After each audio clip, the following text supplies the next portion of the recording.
revelar parte do misterio, que este ano parece que o tema das festas non se xenera moito interese. Nos plantexamos, vou deixar que Vicente sexa a persoa que presente o que é a programación deste verán. Nos plantexamos este brao como un conxunto de actividades, non como eventos específicos, festa, bacofesta, como facíamos noutras ocasións, noutras anualidades, sino como un conxunto de actividades que pretende cubrir todo o mes de agosto, que eu creo que ademais o cubrimos ben, e que sexa todo parte dun mismo proxecto cultural, festivo, de actividades, de deporte tamén, de unha serie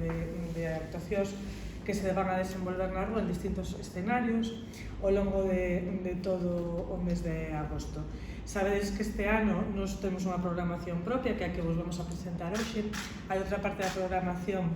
que se vai desenvolver durante o mes de agosto,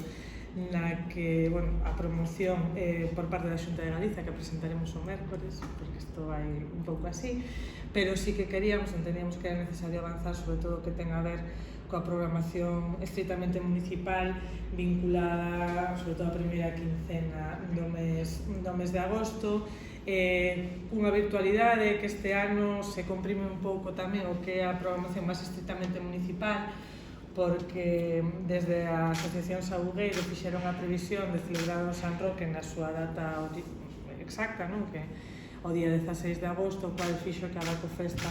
se viñera unha fin de semana máis adiante do que acostuma ser habitual. A bacofesta normalmente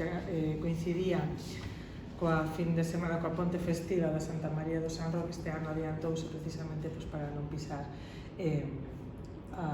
as festas da Rúa Vella. Deixolle xa a palabra a Vicente, só dicir que, como sabedes, este ano temos unha programación de transición no que conviven distintos espazos lúdicos, que vai ser sobre todo a zona do Avillón e tamén actividades que se van a desenvolver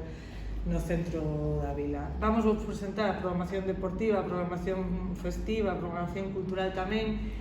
e é probable que vayan surxindo novos eventos. De feito, xa estou vendo aquí que nos falta un de piragüismo.